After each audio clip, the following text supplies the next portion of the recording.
नमस्कार, मी रेणुका. बुलेटिनमध्ये तुमचं स्वागत. आणि बुलेटिनच्या सुरुवातीला बातमी आहे युक्रेन रशिया युद्धाबद्दलची, कारण रशियाचे युक्रेनच्या विविध शहरांवर हल्ले सुरूच आहेत. युक्रेनच्या खेर्सॉन शहरावर रशियानं ताबा मिळवल्याचा दावा केलाय आणि रशियाच्या हल्ल्यात खेर्सॉन शहर उद्ध्वस्त झाल्याचं सांगत आहे. रशियाचं आणखीन एक शहर युक्रेनच्या म्हणजे खार्किव शहरात देखील तिथे रशियाचं लष्कर शिरलंय अशी माहिती मिळते. खार्किव शहरही रशिया लवकरच ताब्यात घेत असल्याची माहिती कळते. कीव शहरात रशिया आणि युक्रेन यांच्या दरम्यान सध्या मोठ्या प्रमाणात संघर्ष सुरू आहे.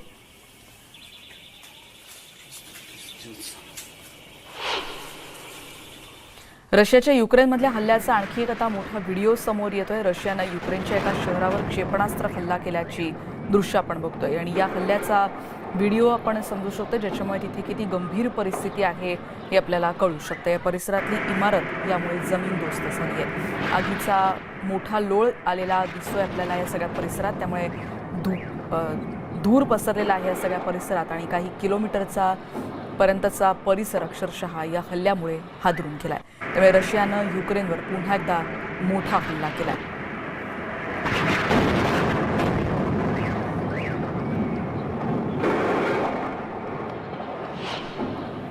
युक्रेनही रशियाला जोरदार प्रत्युत्तर दिलेले आहे. रशियाचे रणगाडे युक्रेननं नष्ट केले, तो व्हिडिओ देखील आता आपण बघतोय, कारण युक्रेननं केलेल्या या हल्ल्याचं ड्रोन फुटेज आता समोर आलेलं आहे. युक्रेनच्या हल्ल्यामध्ये रशियाचा रणगाडा अशा रीतीनं नष्ट झालेला आहे. त्यामुळे युक्रेननं देखील जोरदार प्रत्युत्तर दिलेलं आहे. आतापर्यंत 3 शहरं पादाक्रांत करण्याचा रशियन लष्कराचा हा प्रयत्न आहे, पण त्या दरम्यान युक्रेननं देखील रशियाच्या हा रणगाडा आता उद्ध्वस्त केलेला आपण या दृश्यांमध्ये पाहतोय. आणि या पद्धतीनं ड्रोन फुटेज देखील समोर आले आणि ज्याच्यामुळे या हल्ल्याची दाहकता आपल्याला कळू शकते.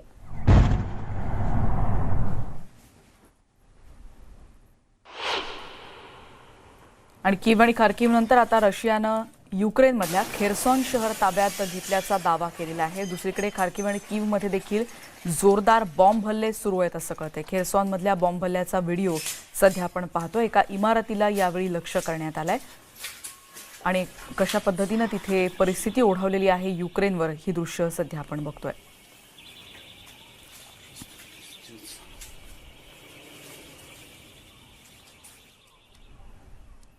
इतका मोठा विध्वंस सध्या युक्रेनमध्ये सुरू आहे आणि या युद्धाचा आता 7वा दिवस आहे आणि रशियाकडून राजधानी कीववर देखील सातत्यानं बॉम्ब हल्ले केले जातात.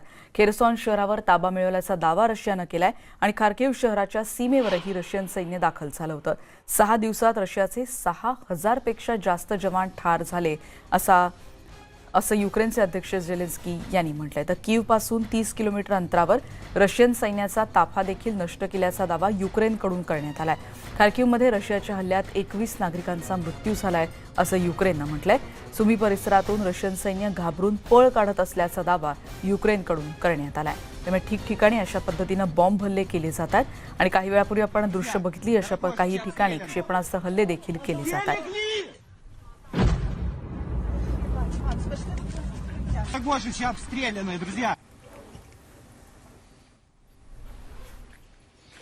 त्यामुळे कीववर रशियाचा हल्ला एकीकडे सुरू आहे, पण या सगळ्या हल्ल्याचा आणि या संघर्षाचा निकरानं सामना करताना दिसत आहेत युक्रेनचे सैनिक. आणि त्याचबरोबर आपल्याला माहिती आहे काही नागरिकांनी देखील स्वयंप्रेरणेनं या सगळ्या लष्कराला कशा रीतीनं आपल्याला सहाय्य करता येईल अशा पद्धतीनं पावलं उचलत स्वतः प्रशिक्षणासाठीची देखील तयारी दाखवलेली होती. काही वेळापूर्वी जी दृश्य पोलंडहून आली होती त्यांनी तर तिथे जे युक्रेनवासी राहतात त्यांनी असं म्हटलं होतं की आमच्या देशावर आमचं प्रेम आहे आणि म्हणून आम्हाला देशाकडे परत जायचं आहे, अशांची देखील संख्या आता पाहायला मिळते.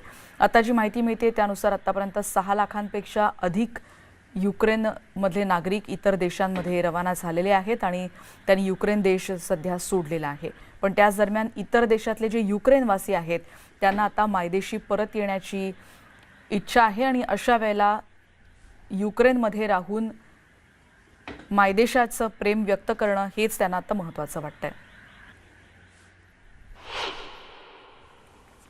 खार्किव इथल्या मिलिटरी अकॅडमीवर देखील रशियानं जोरदार हल्ला केला, ती देखील दृश्य सध्या आपण बघतो. इथल्या मिलिटरी आणि पोलीस मुख्यालयावर रशियानं मिसाईलनं हल्ला केलेला होता. या हल्ल्यात या इमारतीचं मोठं नुकसान झाल्याचं आपण बघतो. इथे पडझड देखील झालेली आहे. इमारतीचा वरचा भाग पूर्णपणे उद्ध्वस्त झालाय.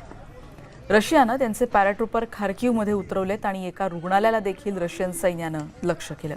खार्किव्हच्या रस्त्यावर युक्रेन आणि रशियन सैन्यामध्ये अशी निकराची लढाई सुरू आहे.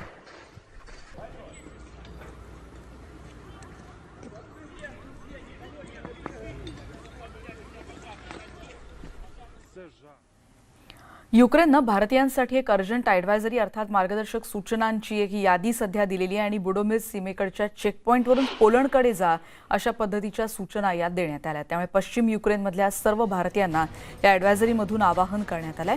दक्षिण युक्रेनमधल्या भारतीयांनी हंगेरी आणि रोमानियाकडे जावं असं यात नमूद करण्यात आलंय. भारतीयांनी शहनी मिळ्याका सीमेकडून जाणं टाळावं असं देखील त्यांनी म्हटलेलं आहे. त्याचबरोबर 2 हॉटेल्सची नावं देखील यात देण्यात आलेली आहेत आणि पोलंडमधल्या या 2 हॉटेलमध्ये भारतीयांनी थेट जावं. भारतीयांसाठी ऑपरेशन गंगांतर्गत या 2 हॉटेल्समध्ये व्यवस्था करण्यात आल्याचं यामध्ये स्पष्टपणे लिहिण्यात आलंय. या विमानांमधून प्रवास करण्याची म्हणजे विमानांमधून प्रवास त्याचबरोबर खाण्याची आणि राहण्याची सोय देखील इथल्या नागरिकांची जे रवाना होत आहेत भारतीय परत त्यांच्यासाठी करण्यात आली आहे. ज्यांच्याकडे हॉटेलपर्यंत पोहोचण्यासाठीचे पैसे नसतील त्यांचा प्रवास खर्च देखील भारतीय दूतावासाकडून केला जाईल असं देखील यात नमूद करण्यात आलेलं आहे. त्यामुळे आत्ताच्या क्षणाची महत्त्वाची बातमी, युक्रेननं भारतीयांसाठी एक ही अर्जंट ॲडव्हायझरी जारी केली आणि ज्याच्यामध्ये बुडोमिर सीमेकडच्या चेकपॉईंटवरून पोलंडकडे जाण्याची आणि दुसरा एक मुद्दा ज्यात दक्षिण युक्रेनमधल्या भारतीयांनी हंगेरी आणि रोमानियाकडे जावं असं यात म्हणण्यात आलंय. इकडे आपण दृश्य बघतोय, शहर अक्षरशः बेचिराख होताना दिसते आणि अशा प्रकारे निकराची लढाई तिथे सुरू आहे आणि मोठ्या प्रमाणात इमारतींचं नुकसान देखील होत आहे.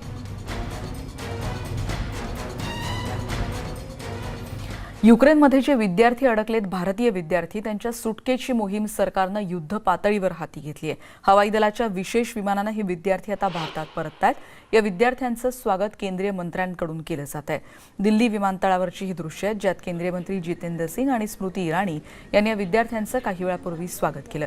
यावेळी स्मृती इराणी यांनी या विद्यार्थ्यांशी संवाद साधला आणि त्याचबरोबर त्यांनी असं देखील म्हटलंय की ज्या विमानातून तुम्ही आलात त्या केबिन क्रूचे देखील आभार माना असं देखील त्यांनी म्हटलेलं होतं. आणि त्यामुळे 2 विमानातून काही वेळापूर्वी आलेले हे विद्यार्थी मायदेशात सुखरूप परतलेत.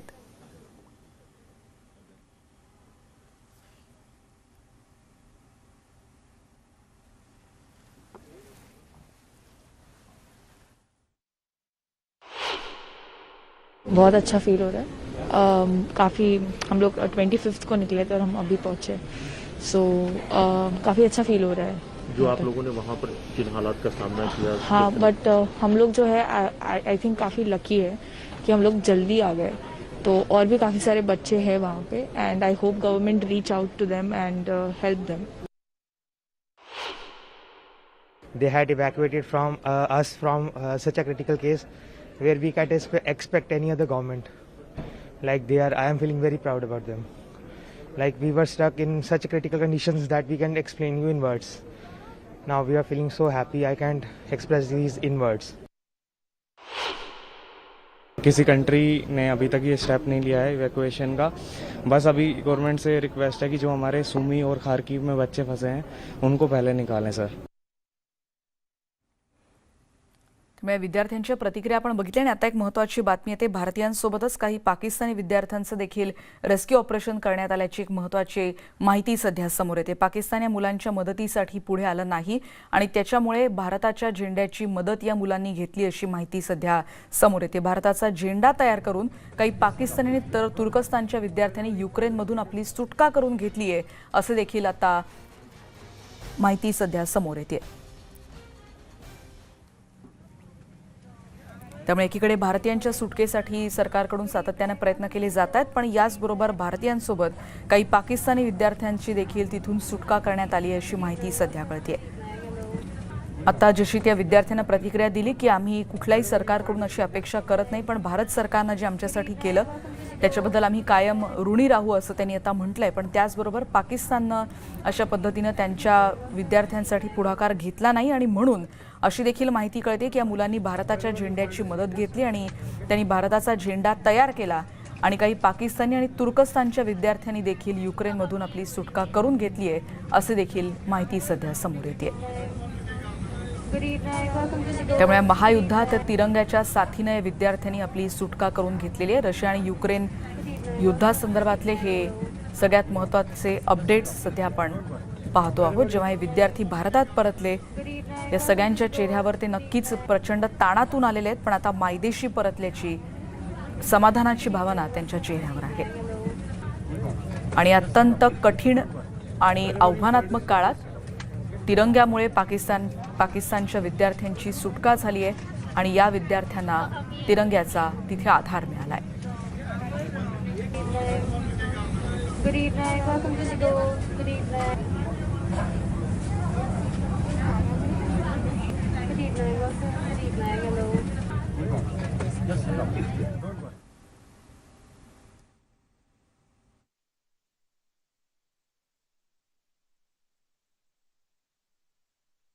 हमारे जो फ्लैट है, फ्लैट के यहाँ पर आर्मी से हमारी ऐसी बात हुई थी, तो वो कह रहे थे कि आपका जो है इंडियन फ्लैग है और आप इंडियन हो तो आपको इतनी डरने की ज़रूरत नहीं है, क्योंकि इंडिया रशिया का सब ठीक चीज़ है.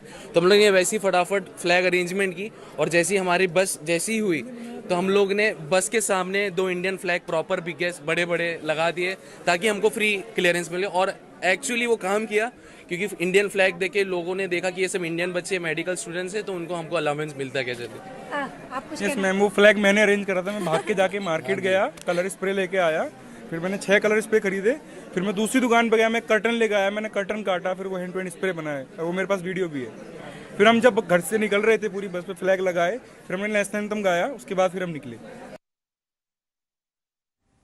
आणि या संदर्भात आपण अधिक बोलणार आहोत. प्रशांत लीला रामदास आमचे प्रतिनिधी आता आपल्या सोबत आहेत. प्रशांत, कठीण आणि खूप आव्हानात्मक काळ आहे आणि अशा वेळेला या विद्यार्थ्यांना तिरंग्याचा आधार.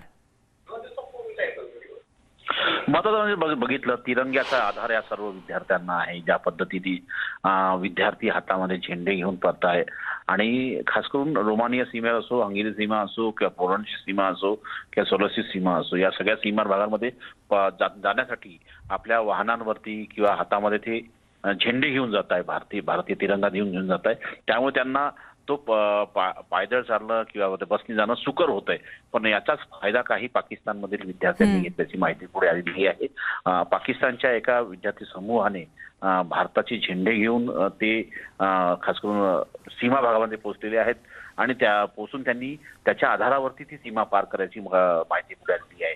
भारतीय तिरंग्याला तिथे सन्मान केला जातो आणि त्याचमुळे त्यांना इझिली तिथून त्या सीमे भागातून बाहेर पडता येईल असं त्यांना वाटलं आणि त्यांनी त्याचा आधार घेत तो प्रयत्न केला आणि तो प्रयत्न देखील त्यांचा यशस्वी झाला आहे. त्यामुळे असं म्हणावं लागेल की पाकिस्तानच्या विद्यार्थ्यांना देखील भारतीय तिरंग्याची साथ अत्यंत मोलाची वाटते. प्रशांत, आणि या सगळ्या जेव्हा संवाद साधला तेव्हा त्यांनी असं म्हटलं होतं की त्याच्या आधीच्या ज्या प्रतिक्रिया होत्या त्या विद्यार्थ्यांनी असं म्हटलं होतं की तुमच्या देशातून निदान तुम्हाला वाचवायला तरी येतात, आमच्या देशातून म्हणजे इतर देशांमध्ये अशा रीतीनं काही जसं ऑपरेशन गंगा भारत सरकारनं हाती घेतले आणि आता आणखीन विमानं देखील तिथे पोहोचत आहेत, अशा रीतीनं इतर विद्यार्थ्यांसमोर देखील एक वेगळं उदाहरण यामध्ये समोर येताना दिसतंय. कारण भारतीय विद्यार्थ्यांची आणि तिथल्या नागरिकांची सुटका करण्यासाठी केंद्र सरकारनं मोठ्या प्रमाणात ही मोहीम हाती घेतली. आणि केंद्र सरकारने मोहीम हाती घेतलेली आहे, विद्यार्थ्यांना वाचवणं सुरू आहे. पण काही देशांनी जसं अमेरिका आणि इंग्लंड सारख्या देशांनी आपल्या विद्यार्थ्यांना तिथून बाहेर काढलेला आहे अशीही चर्चा सुरू झालेली आहे. त्यानंतर भारताने काही ठिकाणी उशीर केल्याची टीका देखील खास करून विरोधक करत आहे. काँग्रेसने जोरदार टीका केली आहे की काँग्रेसने ही जी ऑपरेशन गंगा मोहीम राबवलेली आहे याला केंद्र सरकारनं उशीर केलाय.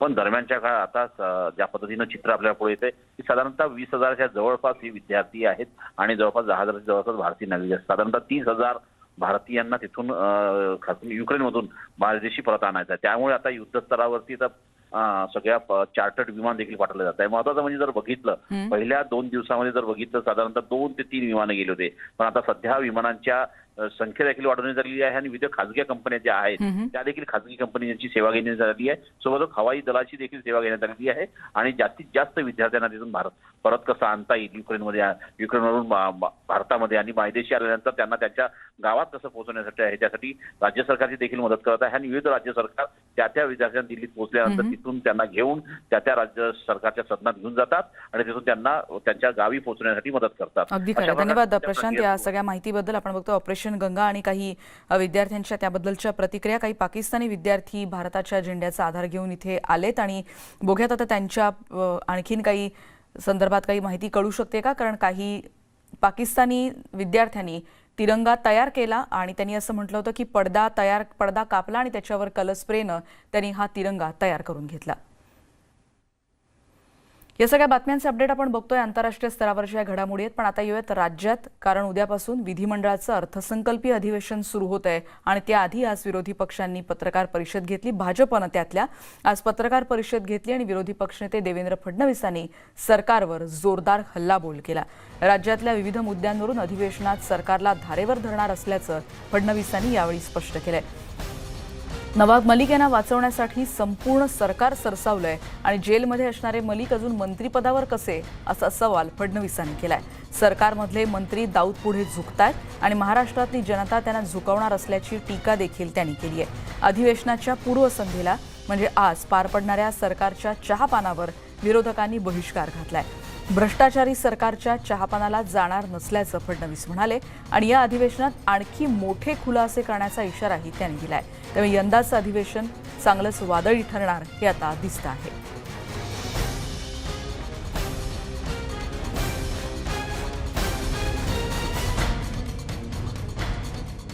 राज्याचे मंत्री नवाब मलिक यांना अटक झाल्यानंतर अख्खं राज्य सरकार त्यांच्या पाठीशी उभं आहे. कुणाला वाचवायला? ज्यांनी दाऊद इब्राहिम ला सहकार्य केलं, मुंबईच्या खुन्यांशी ज्यांनी व्यवहार केला, त्यांना वाचवायला अख्खं सरकार उभं राहिलं आहे. आणि देशात असं कधी घडलं नाही की पोलीस कस्टडीमध्ये गेल्यानंतर देखील मंत्रिपदावर व्यक्ती कायम आहे, की ज्या सरकारचे प्रमुख शिवसेनेचे नेते आहेत ते सरकार मुंबईच्या खुन्यांसोबत व्यवहार करणाऱ्याच्या पाठीशी उभं आहे. ही अतिशय दुर्दैवी बाब आणि म्हणून आम्ही ही मागणी लावून धरणार आहोत की नवाब मलिक यांचा राजीनामा घेतलाच पाहिजे. सरकारने पहिल्याच अधिवेशनात घोषित केलेले महात्मा फुले योजनेच्या अंतर्गत ज्यांची कर्जमाफी राहिली आहे त्यांना कर्जमाफी आणि नियमित फेडणाऱ्यांना 50,000 रुपये अनुदान हे देखील सरकारने दिलेलं नाही. तेही सरकारने दिलं पाहिजे. याही संदर्भात आमचा आग्रह असणार आहे. ओबीसी आरक्षण हे दोन्ही महत्वाचे विषय. खरं म्हणजे छत्रपती घराण्यातल्या व्यक्तीला उपोषणाला बसावं लागावं ही असंवेदनशीलता या सरकारमध्ये बघितली आणि पुन्हा एकदा त्यांना तीच आश्वासनं या सरकारने दिली की जी यापूर्वी दिली होती आणि आताही सरकार पूर्ण करेल याची कुठलीही शाश्वती या ठिकाणी देता येत नाही. त्यामुळे किमान सुरू असलेल्या योजना मराठा समाजाच्या त्याही बंद करण्याचं पाप हे या सरकारने केलं आहे. सरकार पूर्णपणे फेल झालेलं आहे. या सरकारला एकच घटक जवळचा वाटतो, तो म्हणजे दारू उत्पादन करणारा, बेवड्यांना समर्पित अशा प्रकारचं हे सरकार आहे. या सरकारने लॉकडाऊन पासून आतापर्यंत जेवढे निर्णय दारू करता आणि वाईन करता घेतले त्याच्यात 1 निर्णयही शेतकरी, शेतमजूर किंवा 12 बलुतेदारांकरता घेतलेले नाही. या सरकारच्या विरोधात एक मोठा एल्गार या अधिवेशनाच्या माध्यमातून आम्ही या ठिकाणी पुकारणार आहोत आणि या सरकारचे काळे काम, वाळूची तस्करी असेल, दारूचा अवैध व्यवसाय असेल, खंडणी वसुली असेल, हे सगळं या ठिकाणी मोठ्या प्रमाणात आम्ही या सरकारला एक्सपोज करू आणि पुन्हा एकदा जे सरकार शेतकरी विरोधी आहे, सामान्य माणसाच्या विरोधी आहे, आणि लोकशाहीच्या विरोधी आहे. ज्या सरकारमध्ये दाऊद आणि मुंबईच्या मारेकऱ्यांची सिंपती ठेवणारे लोक बसले आहेत, त्या सरकारच्या चहा पानाला जाण्याचा प्रश्नच उद्भवत नाही. त्यामुळे आम्ही त्याला जाणार नाही. तर मिशन पाणी संदर्भातला एक रिपोर्ट आपण बघणार आहोत. सांडपाणी व्यवस्थापनासाठी international crops research institute for the semi arid tropics या संस्थेकडून विशेष कार्य केलं जातं आणि यासाठी देशभरात 30 प्रकल्प सध्या सुरू आहेत आणि यातल्याच तेलंगणा इथल्या प्रकल्पावर एक नजर टाकणार आहोत.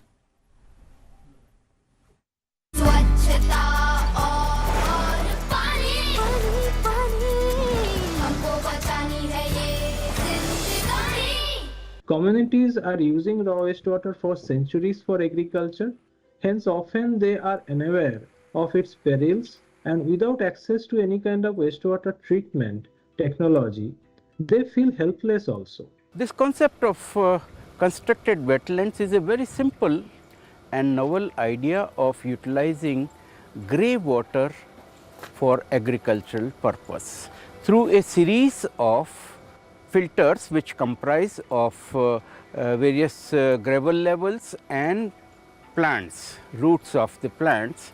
These act as filter. The water passes through this filter and is converted through biological system for usable water in agriculture. Any dryland agriculture crop can be easily grown with this. We work on different phenotyping, advanced phenotyping system, which can help in crop production, which can adapt better to the dryland system. So the constructed wetlands are not only about the recycled water, but you need a crop which can adapt there and grow there and be more productive, so that the system itself is self-sustainable. 80% of the water supplied to a village comes out as a dilute wastewater. Hence, constructed wetland can promote its reuse. So it is really still an area where we need to work more. Awareness generation and capacity building, make communities involved and embrace the technology.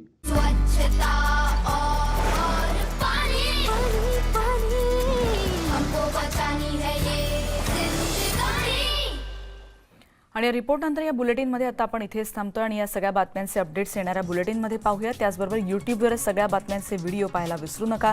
Corona प्रतिबंधक नियमांचं पालन करा, सुरक्षित रहा. पहा फक्त News 18 Lokmat.